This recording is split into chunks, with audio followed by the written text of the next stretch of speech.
Magandang gabi po sa inyo. Ma'am, sir, kung mayroon kayong alam nga ampunan, ano po ninyo ko, papasok ninyo ko kasi wala akong naputirahan. Ngayon na nahulog ako sa daan, ako lang isa na pupunta sa hospital. Please, kung maaari lang, tulungan naman ninyo ko.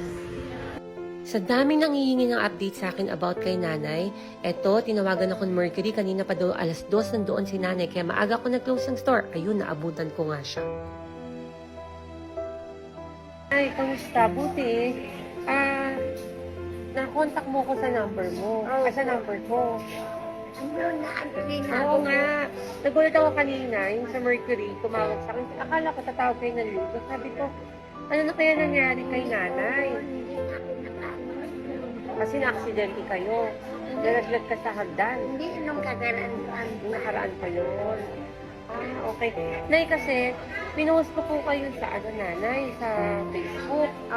Ngayon, ang dami kasing mga kaibigan ko na mapagmahal sa mga lola. Ngayon, naiyak sila kasi gusto nila magbigay ng tulong sa'yo, nanay. Ngayon, ayoko naman kung baka tumanggap ng pera dahil syempre medyo hindi lang ako sanay siguro tumanggap ng pera sa ibang tao, pero gusto ko i-direkta sa'yo kasi kung ako hahawak medyo ayoko po kasi gusto ko sa'yo ibibigay ng direkta. Ngayon, hindi ko alam, nanay, kung paano ibibigay sa'yo kasi di ba yung titirahan mo hindi mo naman kamag-anak. Sabi mo, nanay, baka ginalaw nila yung pera mo dati. Ngayon, nay, paano po kaya?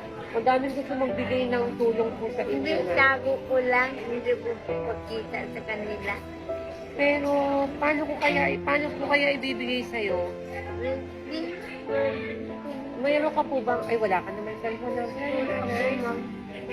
Pero sa isang linggo po, kasi isang linggo na tayong hindi nagkita, di ba, Nay? Ano po nangyari sa Home for the Aged na? Wala daw. Wala po. Wala daw. Wala na alam. Walang alam. Akala ko may nakausap ka na, Nay. Hindi naman natuloy. Hindi natuloy. Ganun po. Kasi, Nay, meron po akong alam ng mga tahanan sa mga kagaya niyo po. Na medyo dadaan kasi sa proseso, nanay. I-interviewin ka. Kailangan makita kasi nila, nanay, na ikaw na lang talaga mag-isa sa buhay. Kaya importante sa akin, nanay, kung paano kita makukontak. Di ba? Kahit Ano po ba yung address niyo, nanay? Na tinitirahan mo ngayon? Para? ayaw kong sasabihin sa kanila nga Yun na. Ayaw mo sabihin na may tutulong sa'yo. kasi Ganito na lang, Nay. Kasi since wala ka na may ibang mapagkakatiwalaan, sa akin ko na lang po ipapadaan yung mga magbibigay. Tapos, halimbawa po may ibibigay na po nila yung mga tulong nila sa'yo, paano kita mapupunta? Siguro mag-iiwan ako ng number doon sa Mercury. O kaya iiwan ko doon sa Mercury. Ano, Nay? Sige, tama. Sige, ganun na lang. doon na lang Ang dami kasing naiyak, nanay. Kinakamusta kanila. Hindi ko alam kung paano kayo mapupunta. doon na lang po. Sige, gano'n na lang po. Nay, mag-message ka sa kanila. Sabihin mo, na kamustahin mo lahat ng mga kaibigan ko. Ayan, nanonood. Sabihin mo, sana matulungan kanila na makahanap ka po ng ng tutuluyan. Ayan po, Nay. Message ka po. Ito yung video na yun. Ayan. Ako madali tama. Ako na rin. Sabihin mo po, baka meron po silang alam na pwede ka po nilang matulungan. Ayan po, Nay. Magandang gabi po sa inyo. Ma'am, sir, kung mayroon kayong alam ampunan. Ano po ninyo ko, papasok ninyo ko kasi wala akong nakutirahan. Ngayon na nahulog ako sa daan, ako lang isa na pupunta sa ospital. Please, kung maaari lang, tulungan naman ninyo ko para makaalis lang ako dito sa trabaho. Nakatirahan ko. Marami po salamat sa inyo, sir.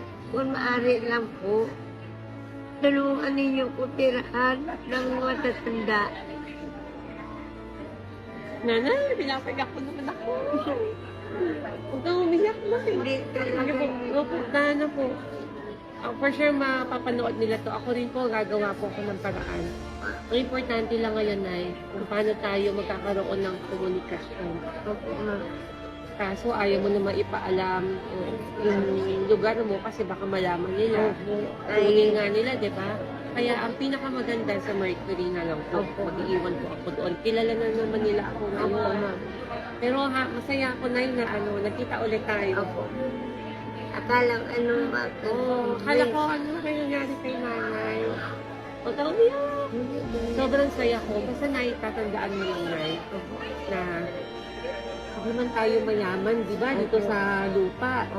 Pero pagdating natin sa langit, ang yaman-yaman natin. Basta lagi ka lang magdadasal, nanay. Lagi lang, huwag ka panghihinaan ng loob, nanay. Love tayo ni God, alam mo yan. Opo. Magtitiwala ka lang sa Kanya. At saka nakilala mo na ako eh. Opo. Ate mo si Jose. Opo. Ayan po, opo. O sige na, magbabalik na tayo. At least, alam ko na yung gagawin ko. Bye. Bye po. Ah.